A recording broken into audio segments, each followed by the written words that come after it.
Ending up talking more about the bad ideas that spawned in the 20s and 30s than I ever really intended to.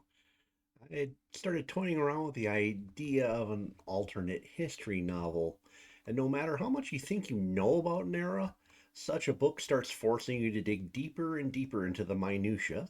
And since I'm doing the research, I might as well turn it into content. Now, I started where most people do. I thought communism was leftist and socialistic, while fascism was rightist and was some kind of blend of capitalism and authoritarianism.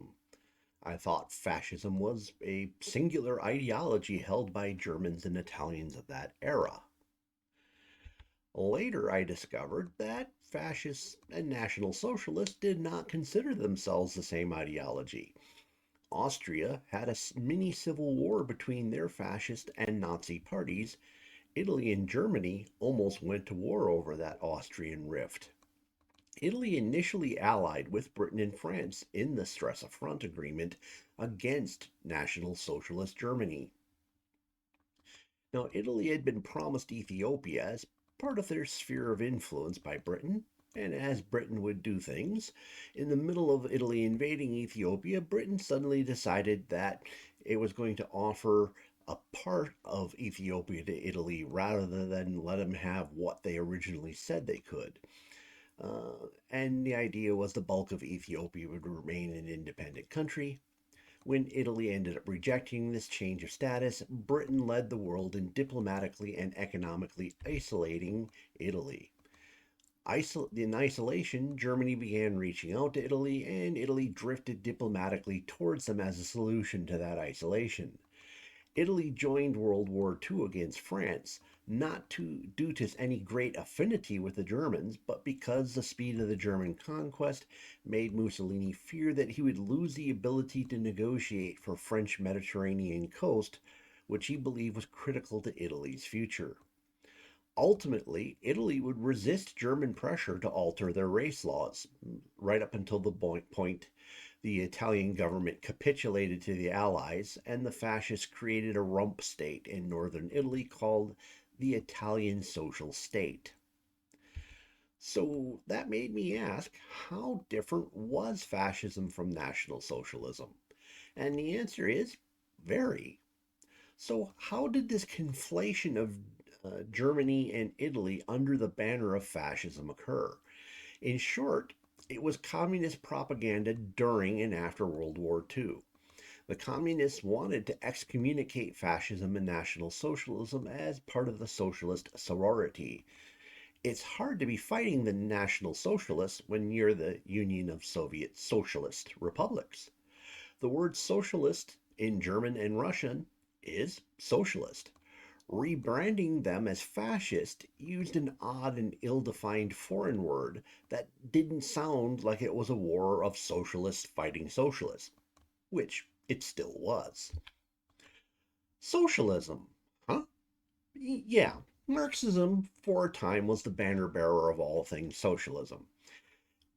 As the predictions of Marx failed to come to light, different groups peeled off trying to figure out how to retain that of what Marx seemed to be valid to them while fixing the portions that seemed to be broken or impossible to come true.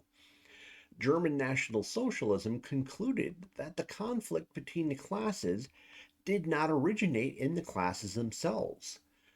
The way there is through some very complicated and dense concepts dealing with German Vulcan Aryan race theory, which we won't get into here. Ultimately, it wasn't class conflict as far as the Germans were concerned, it was race conflict. The race that was preventing unity between the classes was the Jews. The German solution, the Jews must be removed, one way or the other, in order to end the conflict and allow the Volk to flourish. The National Socialists hated capitalism and Marxism equally as being Jewish constructs. Now, fascists embraced class conflict as the problem. However, unlike Marx's solution, whose was to kill all the people until class distinction disappeared, the fascist solution was more gentle, as gentle it can be. The fascist government would force arbitration via syndicates between workers, businesses, and management until all major differences were gone and conflict would disappear because all grievances from both parties would be heard and in some way resolved by the government. In fascist Italy, everyone in the confines of Italy was Italian. There was no distinction between Jew and Christian, no distinction between dark skinned Sicilians or very pale Alpine Italians. Clearly, very different from National Socialist Germany. Fascists organized around the syndicate or corporatist model. A famous quote attributed to Mussolini about corporatism being a blend of government and business is an absolute fabrication. It appears nowhere in his writing and speeches and doesn't show up until about the 1980s in Western writings. People confused corporatism to mean as we use it in modern terms in English. However, it's not that way at all. It's not operating on a business model, and it's not where businesses run things. To the fascists, the original term comes from corpus, the one body, corporate, to form one body, corporation, the one body in being. A syndicate is similar to a corporation in difference in organization. Typically, it's an umbrella for multiple organizations put together for a purpose. The goal of the syndicate was harmonizing the classes. Product that came out of the businesses was secondary, and profit was expendable in pursuit of class harmony and product. Not very businesslike, is it? The syndicate is how fascism spread itself and how it imposed order between the classes. In terms of how the government operated, both governments, that is, fascist and Nazi, this gets into some very deep theory stuff. Fascism looked at government as an end unto itself. The state was the most important thing. It was there for the good of the nation. When the good of the nation was fulfilled, then the people prospered with it. German National Socialism looked at government as being an organic extension of the people. It was a tool to serve the Volk by acting out for the good of the national will on behalf of the Volk. Corporatist and syndicate theory under fascism operates boards made up of representatives of the workers, of the owners, management, and representatives of the government. These syndicates would be created for every profession, even ones that previously lacked any form of union at all. The government would have the final say, but it would attempt to act as a neutral arbiter for disputes between the workers and owners. It also would announce the needs of the government, and the workers and owners would collaborate to try to meet those needs. German National Socialists had less formal structure. Businesses were allowed to operate, and the government would tell them what was required. If a business failed to perform properly, any individuals on that board of the business who were seen as obstructing or failing to meet goals would be stripped of their shares, possibly forcibly recompensated at a value the Nazis thought was fair, which often wasn't, and those shares would be transferred to a Nazi Party official. All trade unions were amalgamated into one large worker representation body that argued on behalf of the workers and for grievances, pay, and benefits. Fascism strongly limited the autonomy of private property to the point it was essentially a fiction. Yeah, on paper you owned it, and in theory you could do what you wanted with it. However, you could only do that as long as it remained within the state interest. It was nationalization in all but name only. However, on the other hand, National Socialism would leave private ownership intact as long as they were getting the results they wanted. Failure to get results or properly explain failures resulted in partial or full expropriation by the party. Economic planning in the Italian fascism allowed the syndicates to work out details of high order edicts, bottom up.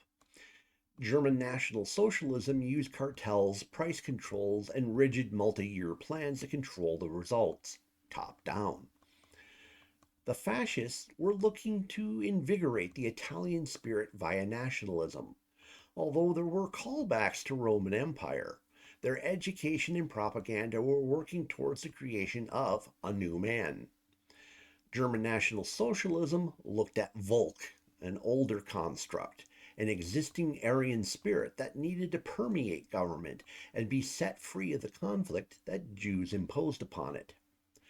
Fascism stressed contribution via the syndicates and de emphasized individual contributions. German National Socialism still had an achievement based hierarchy that allowed for personal initiative within the framework of advancing the Volk. Fascism rises via the syndicate so that all trade unions still exist, with many of the same people in authority positions that were there before, with the exception of communists, who of course were purged. Each syndicate had its own character based on the labor and industry it represented. In fact, there ends up being far more trade organizations under fascism than before it. German National Socialists followed the Leninist Stalinist model, abolishing all trade unions and replacing it with the National Labor Front. This represented all workers, it was the conduit for all grievances, and it was the negotiator of pay and benefits. Both systems emphasize autarky, and this is basically due to the economic theory being slave to socialist shrinking market fallacy. The fascist model builds on the idea of developing an empire and colony model to meet the needs of the fascist state within that empire. German National Socialism, for the most part, envisions depeopling crucial land areas holding desired resources and filling these spaces with Aryans, or at least people higher up the Nazi DEI hierarchy than the ones they removed. Conquest conquest probably gives the best differentiation between the two systems. In Italian fascism, they see conquest as a way to meet autarky ideals while reconstituting the lands of the Roman Empire. However, this is not nostalgia, it's more about having lands for the new fascist man to inhabit. The fascists look at race more loosely. All people around the Mediterranean are essentially classed as Mediterraneans, Arabs, or Africans. The Italians did disapprove of intermarriage between these groups. The goal of the fascist state in the non Italian areas was to fully propagate the syndicate system to the client state populations.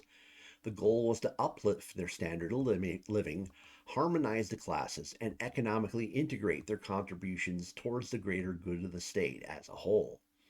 In some key locations, the goal was to have Mediterranean people outbreed the indigenous in order to fully secure the areas, most notably the areas with critical agricultural land.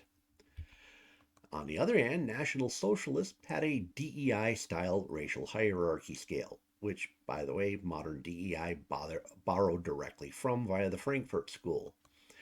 Aryans were at the very top, Jews were at the very bottom, and every group has a designation in there that is ranked from top to bottom. Everyone except the Jews were considered to have some level of Aryan spirit. They lack any of it.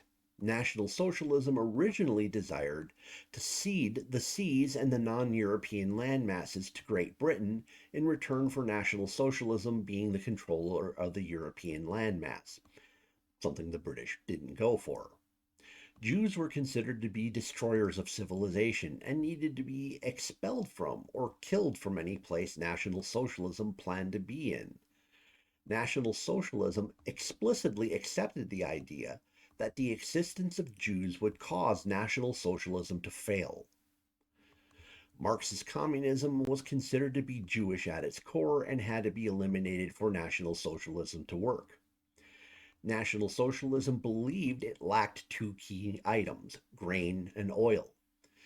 It was understood by the planners that National Socialism would fail unless it had full control of Ukrainian grain and Caucasus oil.